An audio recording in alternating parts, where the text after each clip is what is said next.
Welcome back to The Income Generation, the show where we share valuable financial information for that critical period in life when you're either in or approaching retirement.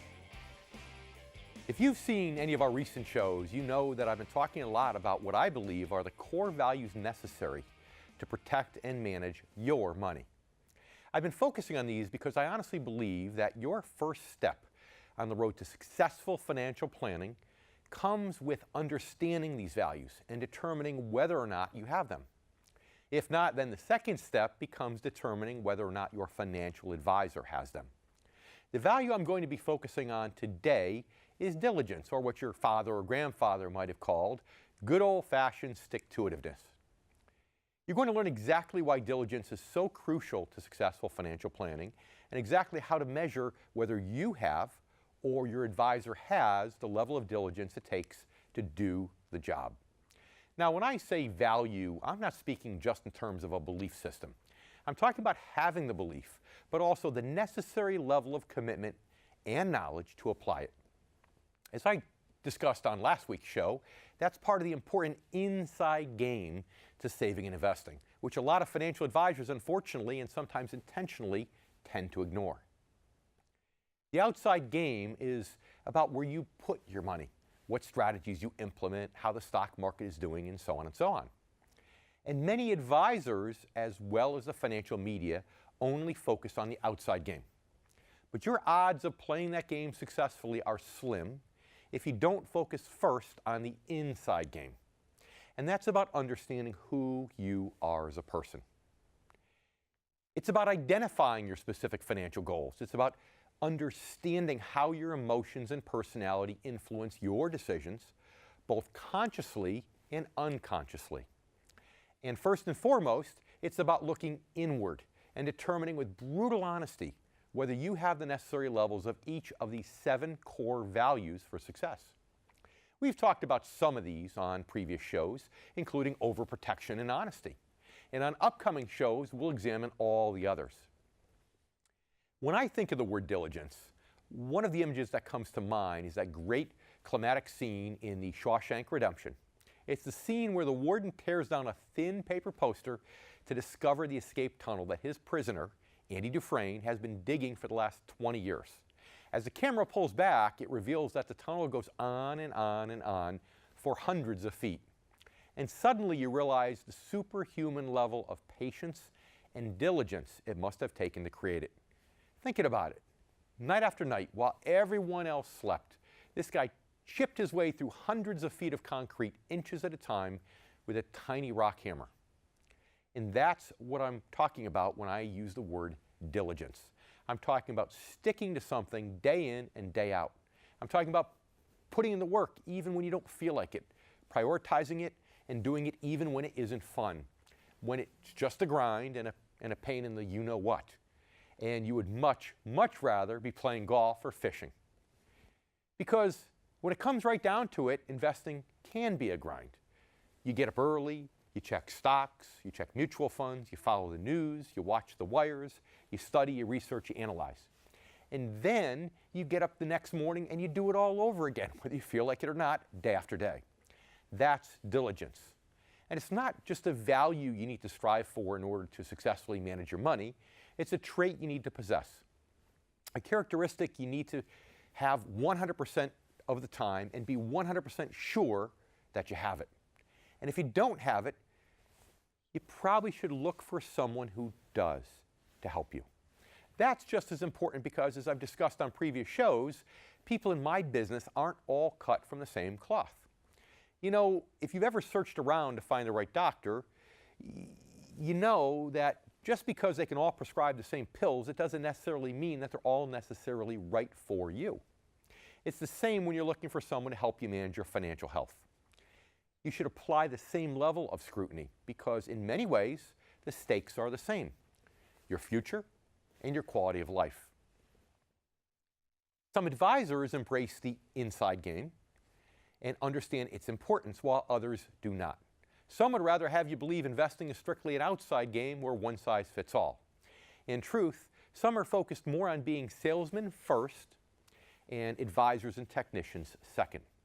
They're the ones who'd rather spend more time marketing and selling and looking for new prospective clients than actually giving advice to current clients.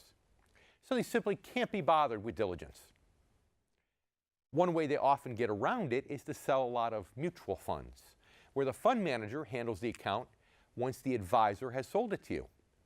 Now, that's convenient for the non-diligent advisor because the effort it takes for him to buy a mutual fund is as simple as checking off a box. And it might seem convenient for you, but convenience in this case can come at a significant price.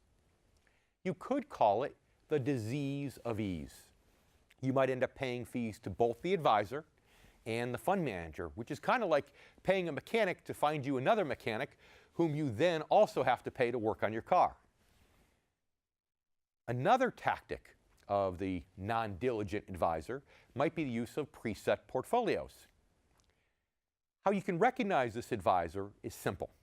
He'll ask you to fill out something called a risk tolerance questionnaire with a whole bunch of questions.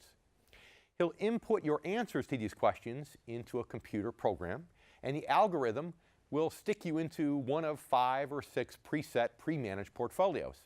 Again, it's convenient for the advisor, and maybe in a way for you, but when convenience comes from cutting corners and ignoring diligence, you can end up paying dearly for it. Now, stick around for our market breakdown, where you'll learn why diligence in following today's constantly shifting financial markets is so crucially important.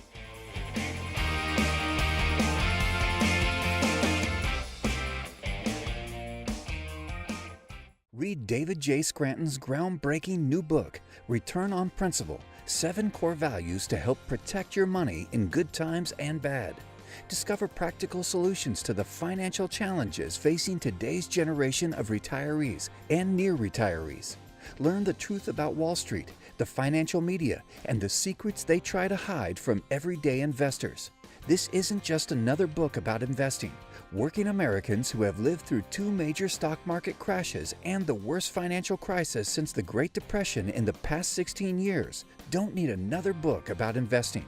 David Scranton's approach to financial planning is a holistic system designed for maximum protection, strategic growth, and reliable income regardless of market conditions. Stop planning for retirement with your fingers crossed.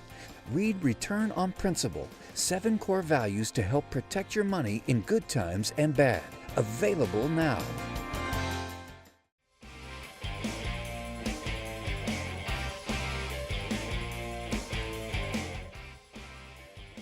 Now, diligence actually goes hand in hand with another financial core value, which I'm going to talk about more on an upcoming show, and that is detail orientation. In other words, it isn't enough to occasionally look past the 5-star ratings on a mutual fund, for example, and look past the market forecast to monitor the nitty-gritty details. It's actually best to dig deeper than that sometimes and to be detail-oriented on a daily basis. That is diligence. And with the markets being where they are today, diligence may be more important now than at any other time in recent history. Let's face it, we're in uncharted waters in many ways with today's economy and global financial markets. Factors like the widespread use of artificial easing policies to stimulate major economies have created new pressures and new concerns. Investors need to pay very close attention, in fact, closer attention than ever before, to all the details, and to do it diligently because things can change fast. As an example, let's look at a basic economic ratio that even most do-it-yourself investors are familiar with, which is the price-to-earnings ratio. When you divide a stock price by earnings per share, you get something called a price-to-earnings ratio, or a PE ratio for short. Every stock has a PE ratio, and as it turns out, so does the overall stock market. A lot of investors believe that is a very, very general rule. If you're comparing 2 stocks in the same industry, the one with a lower PE ratio is probably the better buy. Why? Because it's considered to be undervalued. So-called value investors tenaciously hunt for stocks with lower than average PE ratios. Now, that may be a simple way to pick stocks, but it also has a lot of flaws because it ignores so many other important factors. Very often, value investors lack the diligence to find out why a company with a low price-to-earnings ratio is out of favor. It could be something short-term, or it could be that the company is losing its competitive advantage in its particular sector. But if you don't exercise diligence, then you simply don't know, and you're just gambling that it's the former, not the latter. Now, growth-oriented investors who look only at the numbers are taking that same gamble. They're just hoping that the stock's growth is an indication that the company's really taking off and it's got positive momentum. In some ways, buying a stock based only on either a low or a high PE ratio is a classic example of what I call investing in the rearview mirror, which may be the most common mistake that many investors make. To a large extent, it's just human nature. In fact, psychologists call it hindsight bias. I've said before that investment decisions at their core are driven by the simplest emotions. For example, we all know two of those emotions are called greed and fear.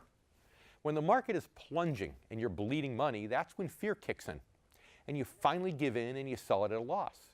But when it's peaking, like it probably is right now, for example, and there's a lot of buyer mania, that's when the greed kicks in. You keep on buying or you keep on holding, often ignoring your gut instincts about warning signs until it's too late. You end up buying high and selling low, which of course is the exact opposite of what you're supposed to do. And you're actually most vulnerable to making that type of mistake if you're ignoring or unaware of the inside game, or if your advisor ignores it and focuses only on the outside game, on numbers and trends and forecasts. With overprotection, honesty, diligence, and the 4 other of the 7 core values, I believe you're much more likely to avoid that mistake for many reasons. To continue using market price-to-earnings ratios as an example of how diligence can protect and guide you, remember that I pointed out that the stock market overall has a price-to-earnings ratio also. Naturally, that is based upon the average PE ratios of all the individual stocks. And by tracking it diligently, you can arm yourself with some potentially valuable information. To understand that, you should first realize that there are certain times when average price-to-earnings ratios start to look, to the discerning eye, just plain out of whack. This was the case in the late 1990s, as many might recall, when average price-to-earnings ratios had exceeded 30 and approached 40 across the Standard & Poor's 500 stocks. In other words, each dollar invested was buying only about 3 cents of earnings or 3 cents of annual profits. As a practicing advisor at that time, I started to get really concerned that the average price of stocks in the market was overinflated relative to the actual level of corporate profits. In fact, I knew from my studies of stock market history and from basic financial ratios that one of 2 things had to happen. Either overall stock prices could shrink by 75%, resulting at that time in a Dow Jones Industrial Average below 3,000. This was highly unlikely. The other option? We could slip into a period of prolonged market volatility until corporate profits grew into these overinflated prices, which would eventually signal the end of the existing secular bear market. In other words, I thought things were so out of whack that something dramatic was going to happen soon. That inclination was based on my research, my experience, but more importantly, my gut instinct. Everything that was going on in the markets just before the technology bubble burst raised a red flag with me. It just didn't pass what I call my sniff test. Meanwhile, other advisors, and many Wall Street cheerleaders, I like to call them, were rationalizing the whole thing. They were urging investors not just to hold, but to keep on buying. They were talking about price-earnings ratios of 30, 50, maybe even 100 being the new norm. I was so concerned about what might happen that I got even more diligent and started looking into this information even further. What I discovered was kind of shocking. I learned that throughout market history, every time we've come to the end of a long-term secular bull market cycle, like the one we were still in 1999, price-to-earnings ratios have typically been near or above 30. Conversely, I also discovered that in order for a long-term secular bear market cycle, like the one we're still in today, in order for it to end, price-to-earnings ratios typically have to shrink back down into the single digits, very commonly in the range of 6 to 8. So why is this so important today? Because price-to-earnings ratios today for the overall stock market are currently in the neighborhood of 17, still well above where history suggests they need to be in order for this long-term secular bear market to be over. That means if we really have moved into the next secular bull market cycle of steady growth, as some of the stock market cheerleaders believe, then we've set a new world record regarding the stock market. The first secular bear market cycle in history to end with price-to-earnings ratios still in the double digits.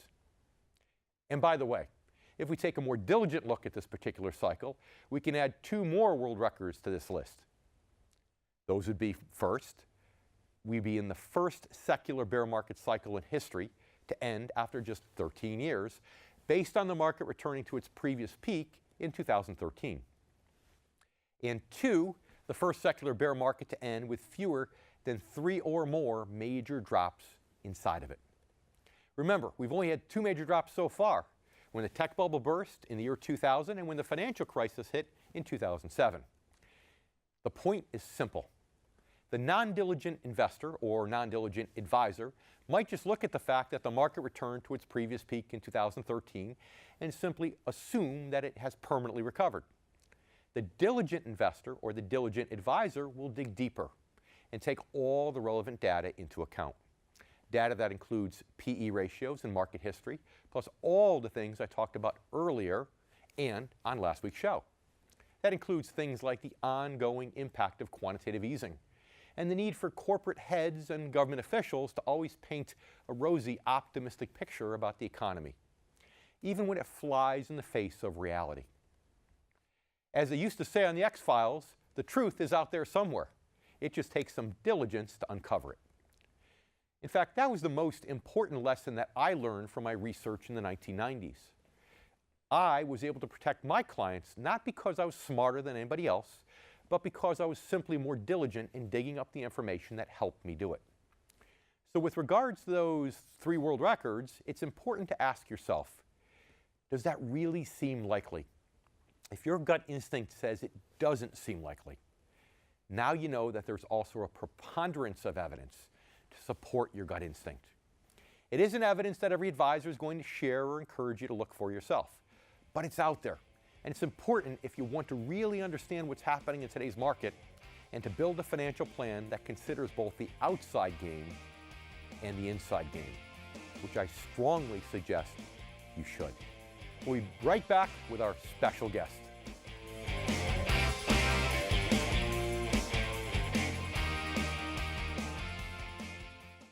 If you're not using someone who's well-trained in fixed income and you're born before 1966, it may just be time for you to break up with that advisor and move on.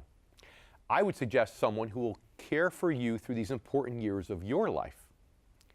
If you need help finding someone, call or write us. I'd also like to remind you of the special report entitled The Income Generation. This is available free to you, our loyal viewers, online.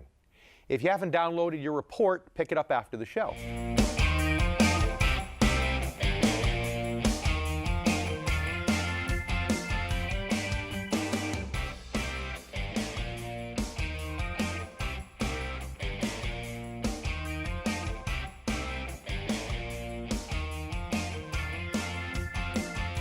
If you're near or in retirement, head over to theincomegeneration.com and download your special report written specifically for the needs of the income generation, again, those born before 1966. I'm David Scranton, and you've been watching The Income Generation.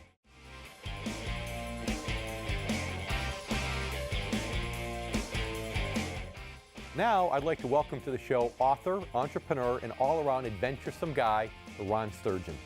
Ron is a classic American success story who started with almost nothing, but subsequently built one of the nation's most successful auto salvage businesses, which he sold to Ford Motor Company in 1999. Today, Ron is a successful real estate investor, small business consultant, speaker, and proprietor of a toy museum. His current ventures also include a chain of salons and spas, a self-storage business, and a car storage business. Like I said, adventuresome. Ron, welcome to the show. Hey, thanks for having me. Glad to be here. Now, Ron is also the author of a book entitled Green Weenies and Due Diligence. Now, Ron, tell me, what exactly is a green weenie? I mean, is it something that penicillin cures? I mean, help me out with this for a minute. Green weenie is a little known term perhaps in the regular world, but in the investor world, it's known by most investors. And a green weenie is loosely referred to as an unpleasant surprise that you find when you're doing diligence. So imagine, for instance, if you leave a weenie in your refrigerator and unplug the refrigerator for a month, what you're going to find when you open the door. That's a green weenie. Wow, okay.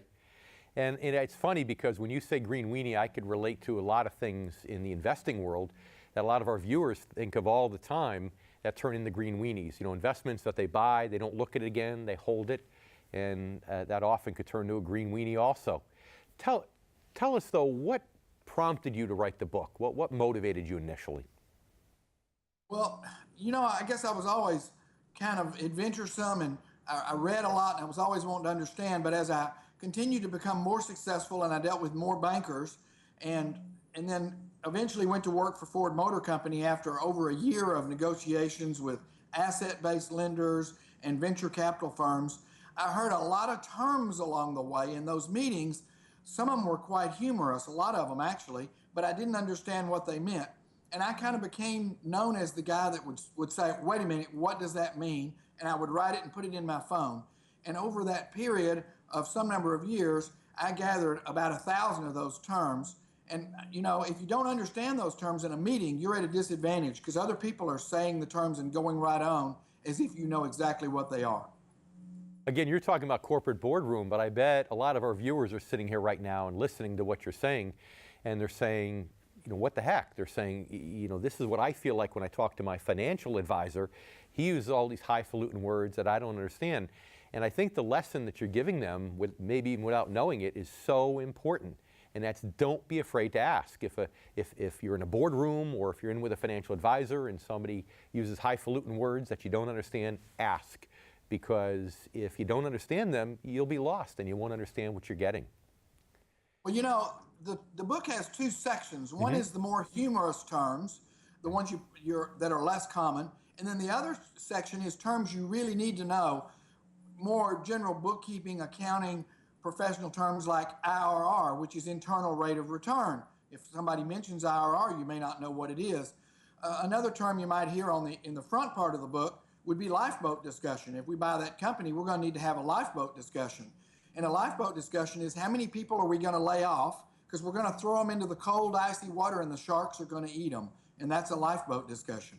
And that's never a fun discussion to have on a corporate board, for sure.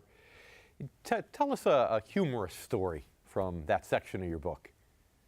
Well, another term, you know, in Texas, we have putting lipstick on a pig, and a lot of people kind of understand that term. Sure. But, you know, sometimes you can make a pig look better if you put enough lipstick on, especially if you're a seller of a company rather than a buyer. One of the terms is, I think it's particularly funny, is watching the sausage being made. And, you know, if we watched what went into sausage, we would probably never eat sausage again. Hallelujah. But in the boardrooms and back rooms and discussions behind the scenes, people are making hard discussions, and they're talking about things that are not pretty and not pleasant, but they have to happen. And that's watching the sausage being made. That's watching the sausage being made. I love it. I love it. Due diligence. You know, give us an example of how hard it is, because I think a lot of our viewers are middle-class America, and, you know, maybe they've worked for companies, but, you know, you as being more of an entrepreneur, you know, talk for a moment about the amount of due diligence that it took for some of these companies to have enough faith in you, that your company was solid, that they wanted to invest in your company, and what it took you to be able to show that to them, to prove that to them. Well, I think diligence for investors, I think a lot of times diligence think it's just accounting matters. And I call those pointy-headed matters, if you will. And those are things that are pretty easy to get people to analyze for you. But true diligence involves you're stepping back, not becoming too involved in the minutia, but then figuring out what are the key points and diving in to understand those key points. And it could mean meeting with employees and determining how the company runs and how the employees feel about the boss, for instance, because you're probably making a decision on whether or not you're going to keep the boss. And that's a different kind of diligence than adding up all the accounts receivable and wondering whether they're valid or not. Well, obviously you passed Ford's test because they kept you around for a while. Stay with us. We're going to be right back with more from Ron Sturgeon to talk specifically about how diligence helped him get to the point of being what I call a serial entrepreneur. We'll be right back.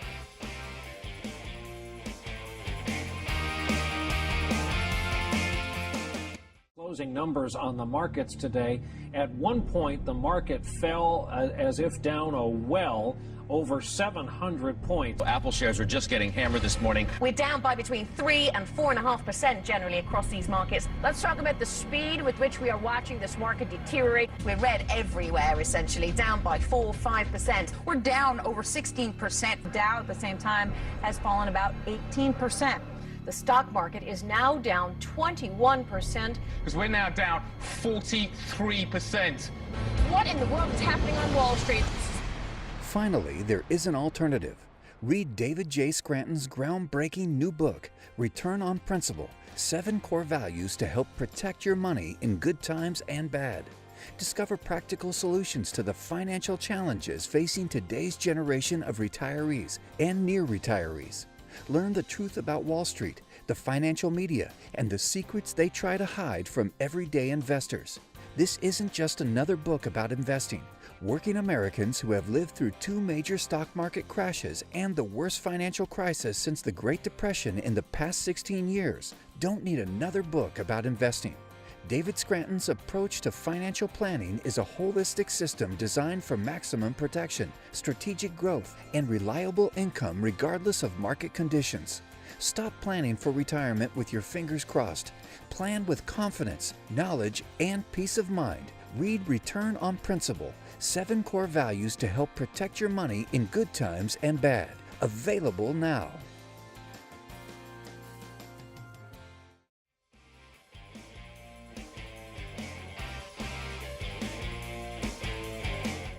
Welcome back. I'm here today with Ron Sturgeon, serial entrepreneur and author of Green Weenies and Due Diligence.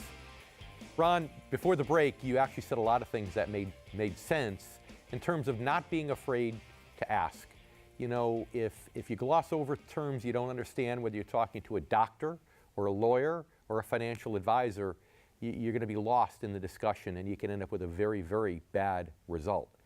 But I think part of that is your personality. You've got a very diligent personality. I'd like you to tell our viewers, I know your story, but I'd like you to tell our viewers why you initially chose the auto business. Well, my dad died when I was a senior in high school and left me with no place to live and no money and a 65 Volkswagen to drive. And I opened an automobile garage and then got into the body shop business and the garage business and eventually the car business.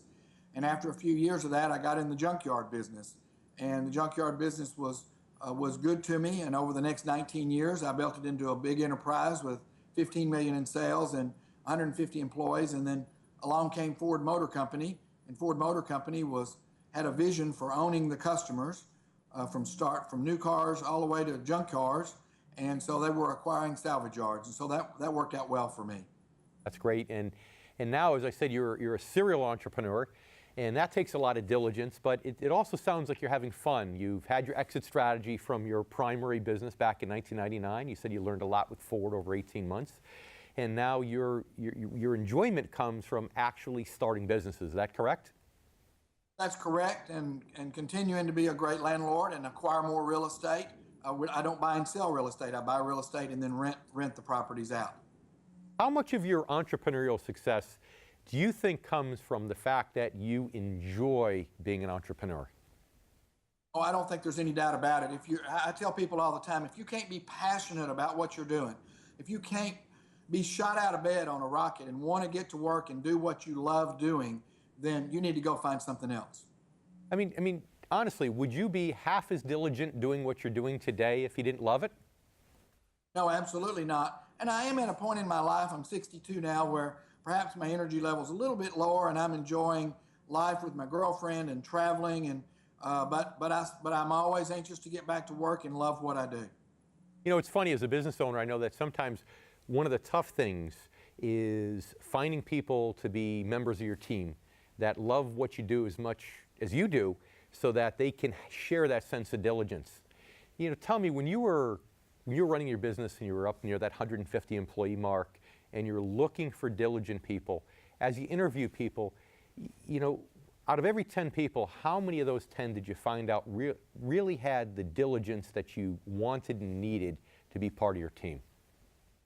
You know, I always said that there's just a few people that you surround yourself with that are smarter than you. And that's really important, that you recognize your weaknesses and then hire people to backfill those spaces. Accounting, for instance. Most owners hate accounting. They hate the math.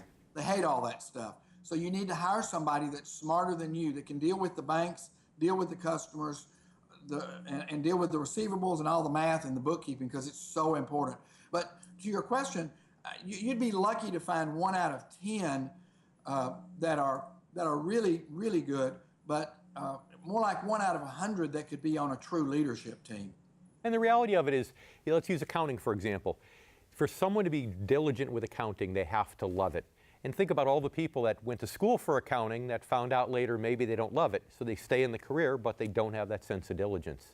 And the same is true when it comes to investing. You know, again, a lot of people do it because they feel like, well, they have to. It's my money. And they don't want to outsource it. But yet they don't love it, so they don't share that sense of diligence. Do you know what I mean by that? Yeah, but let's draw a distinction there. There's 2 kinds of investors, perhaps, and one of those is that person that has a job and is investing in a 401k, or maybe has bought a couple of little commercial properties. And I think you're talking about somebody that's truly, that builds value, that invests in something, runs it, makes it worth more, perhaps sells it or just gets the income. And that's a much larger scale and requires a lot larger set of skills. Okay. And you're actually, in our case, we're talking more about investing in the stock market, people investing in their own portfolios, do-it-yourself type investors, and so on. And it's interesting because, just like we said, you know, you can have somebody who went to school for accounting, so they stay in accounting. They find out they don't love it, so they really don't have that sense of love, passion, and diligence for it. So I know, for example, one of the things that you own are salons, but let's make it clear for our viewers. So does that mean that you chose that business because you're passionate about being an entrepreneur, or are you passionate about getting your pedicures on a weekly basis?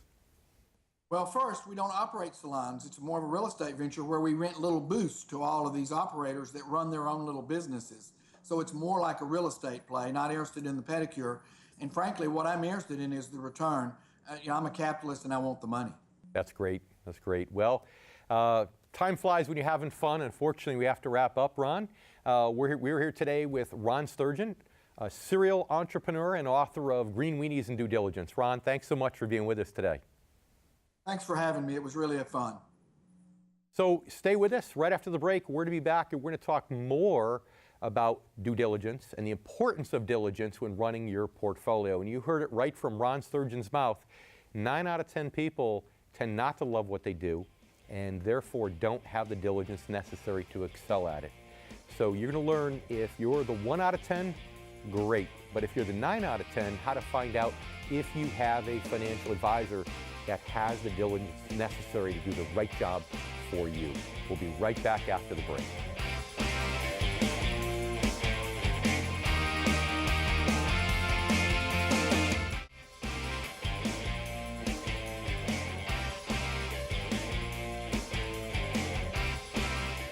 Welcome back to The Income Generation. Now, David, you talked about how there's a preponderance of evidence out there that contradicts a lot of the simplistic common advice people might get about investing and saving. But I know when you were exercising your due diligence back in the 1990s, evidence was a lot harder to come by. Well, it's interesting. What I actually did was, this is back before the internet days, or internet was there, but it was just brand new. So basically, not a lot of information was available. And what's typically available to financial advisors is stock market history going back to 1926. And unfortunately, what that means is that from 1926 to the present, or present being 1999, we had two long-term bear market cycles. We had one during the Depression and one during the 60s and 70s. Right. And a lot of advisors conveniently eliminate the one during the Great Depression. And they say, well, that was a fluke. That's not going to happen again. So they end up with one long-term secular bear market. So they cannot extrapolate any kind of predictable, repeatable trend from that. But I wasn't going to accept that. I wanted to go further. So I went to the library and I actually looked at the microfiche and went back and found about 200 years of stock market history, wow. more than 100 years before 1926, that indeed confirmed what I had thought, that these cycles alternated historically in what turns out to be a very consistently repeatable fashion. So really looking at the big picture gave you a completely different story than what was commonly thought. Absolutely. Sometimes you get so close to the forest you can't see the trees, and this allowed me to step back and to really see that forest. Absolutely. So diligence is the core value we're talking about today, and you just gave a perfect example as to why it's so important. So I'm curious to know, do you have an example of a client or an advisor that got into trouble because of this core value, or specifically lack of using their diligence? Yes, of course there are plenty when it comes to the stock market in the 1990s, but to give it one that's a little different. A lot of people are geared to try to avoid taxes, to defer taxes, capital gains taxes and the like. And there's something you can do in the real estate world called a 1031 exchange, where if you have gain built into a property, you can exchange it if you do it the right way for another property and defer the capital gain. Okay. And as it turns out, there's also some things called 1031 exchange funds, where you exchange the proceeds from a sale of an individual property into a fund that has real estate that's called like kind by the IRS. And in so doing, you defer the gain. Well, this particular client was so tax averse that they didn't do the due diligence necessary to look at the properties in the fund. And what ended up happening is, yes, they deferred the taxes, but they ended up losing about 80% of the value of that real estate. Wow. Whereas if they just sold and paid the taxes at 15% back then, or 20%, I can't remember exactly when they had initially sold it, they would have had 80% left, as opposed to having only 20% left. And that's where people get sometimes they let the tax tail wag the investment dog and fail to do the due diligence. Okay. Well, as we've done in past shows, we want to go through questions that everyday investors would ask themselves and also their financial advisor. And of course, with the focus on diligence, those are the kind of questions we're going to ask today.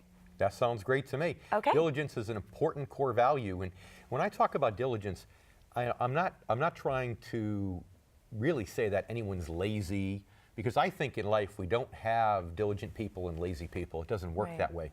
We're all a mix of both. You know, in the things that we love, that we're passionate about in life, we have diligence. In the things that we don't, we can get a little lazy, and we're all wired the same way. So I want to make it clear that I'm not trying to judge somebody's values or beliefs. But bottom line is, if you love investing and you love watching your statements and you love doing the research, then you're going to be diligent at it.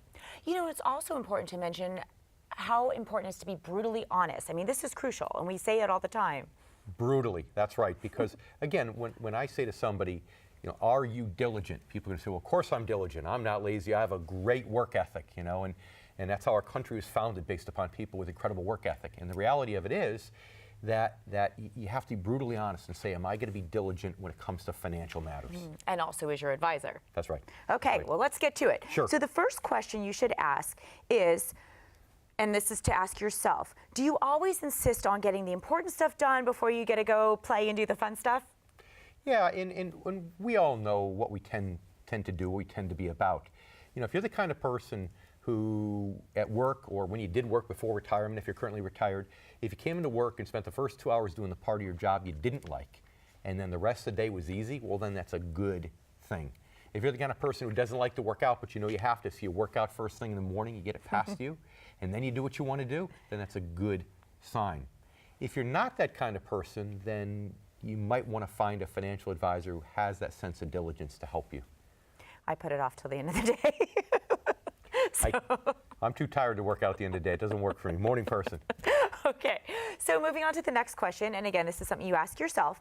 Are you the type of person that perseveres in the face of adversity? Or have there been times when you get discouraged and quit, or you keep on going? Yeah, that's an important question, because a lot of people get frozen with fear when something goes wrong, and you know, they tend to bury their head in the sand. So if you get discouraged, That's clearly a big problem. If you get discouraged to the point where you say, okay, well, I'm not going to, I'm not going to look at it. I'm just going to keep the investment. It's down 30%. It's down 50%. That's not a good thing. Okay. So you've got to be the kind of person who says, look, yes, I'm discouraged by this, but I'm going to dig my heels in and I'm going to focus that much more. Just because I'm down 20, 30% in investment, I'm not going to sit on my hands. I'm going to do the diligent thing. I'm going to figure out the best way to fix it. Maybe that's when you do your research, like we discussed before. Read books, watch shows like this. I mean, do your own diligence. Yeah, that's right. Okay. That's right. So the next question is, did you go through a stage in 2008 when you procrastinated opening your mail because you were afraid what you're going to see in those statements? This is the ultimate example of burying your head in the sand. And I can tell you, I've seen so many prospective clients, not clients because we focus on the universe in our office of non-stock market income generating strategies, but so many prospective clients, when they literally come in for a first meeting, which we always offer a free consultation on the first meeting, they'd come in and they'd have this pile of statements going back 6, 12 months, and they were still in their envelopes, Morgan. They weren't even open yet. And that's a good sign. That's the kind of person who really needs to be self-reflective, be brutally honest with themselves, as you said, and realize that you really need to have somebody help you. On the other hand, if you're the kind of person who opened the statements and handled... And cried. Well, at least you acknowledge it. Well, that's a good first step. So That's true. Okay, well, we're going to take a break right now, but when we come back, we're going to discuss questions to ask your advisor or potential advisor about diligence.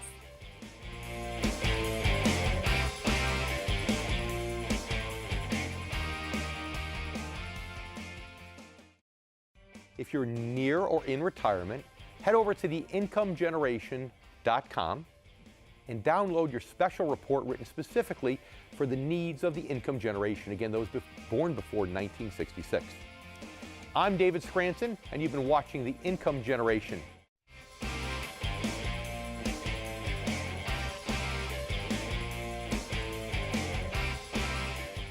Welcome back to The Income Generation. Today we're talking about the importance of diligence. And now we're going to ask questions that you should pose to your advisor or potential advisor to determine their level of diligence. So the first question is pretty direct. So we would ask them, how many hours a day are you typically in the office, and how many days a week do you work?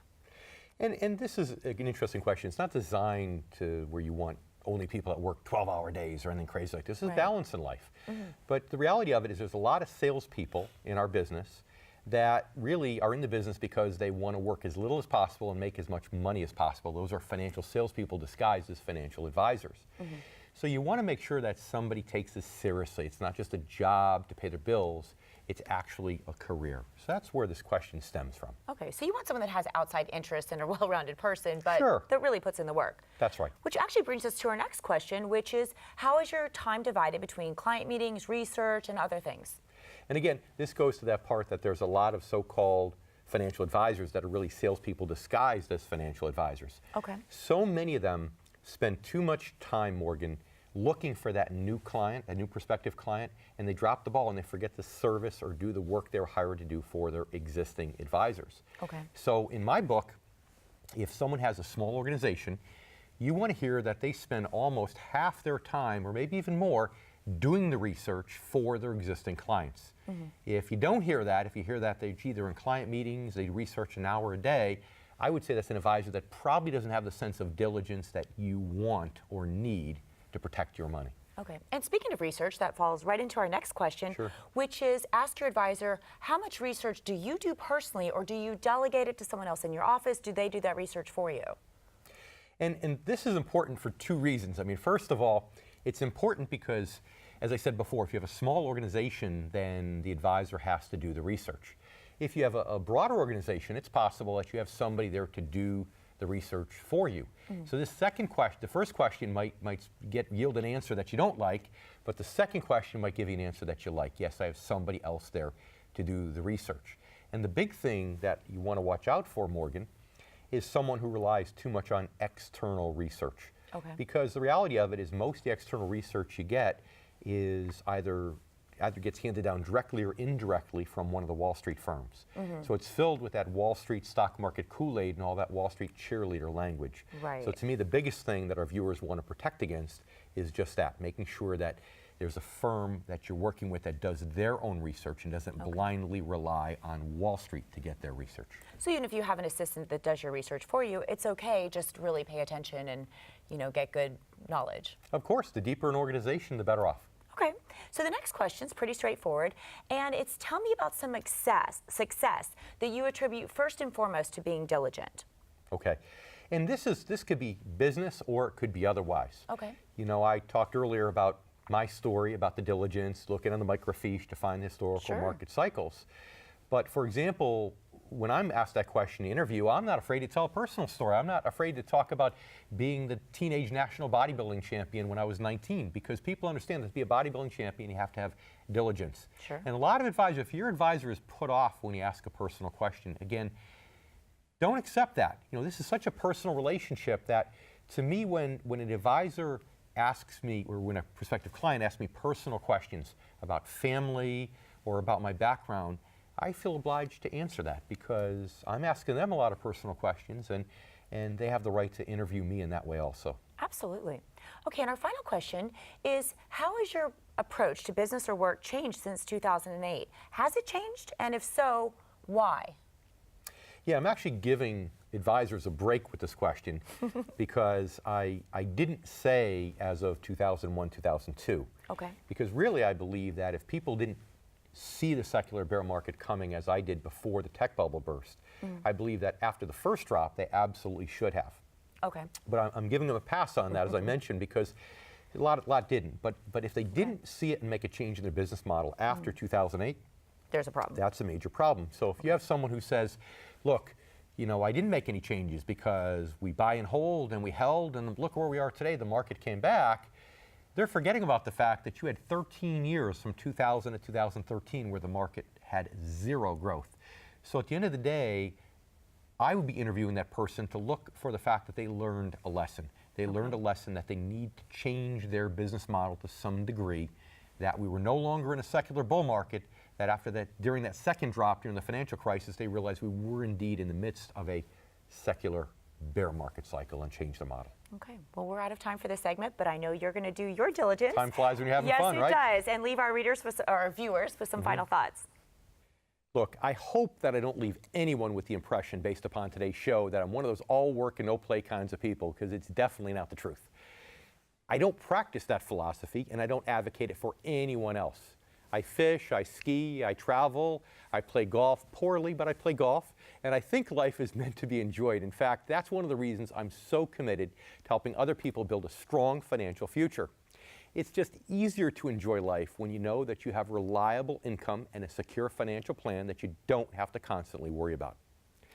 So when I talk about having the diligence to blow off your golf game or neglect your family in favor of working on your finances, I'm certainly not suggesting that anybody does that. I'm only pointing out that the level of diligence it takes to do the job right might require those kinds of sacrifices. If you're honestly comfortable with that, and you feel like you possess all the other of the 7 core values necessary to protect and manage your own money, then I say, congratulations, good for you. But if not, then I say you should probably find a professional and make sure he possesses all those values, including diligence. Don't make the mistake of assuming that all advisors are alike just because they're in the same profession. It's not true of doctors, lawyers, or auto mechanics for that matter, and it's certainly not true of financial advisors. Again, there's a lot of financial advisors who typically focus on what I call the outside game, who might tell you it's all about buying and holding, or it's all about some particular type of quantitative investment strategy, or choosing only 5-star funds. There are those who are focused more on being salesmen than advisors. So they rely on the convenience of things like mutual funds and preset portfolios with their clients. And then there are those advisors who actually understand that saving and investing is also about the inside game, about emotions that affect investing, and about overprotection, about honesty, and all the other 7 core values that are so vitally important. And that includes today's topic, diligence. The willingness and ability to put in the time, to dig deep, and to stick to it day after day. Before we go, I want to thank all of our diligent regular viewers, as well as those of you watching for the first time. I hope you'll be back. For more information on today's topic and much more, I encourage you to download a copy of my new report entitled Renewable Retirement Resources, the Case for Fixed Income, right after the show. You can actually find it online at theincomegeneration.com. You can also download a copy of my special report called The Income Generation. I'm David Scranton. Thanks again for watching.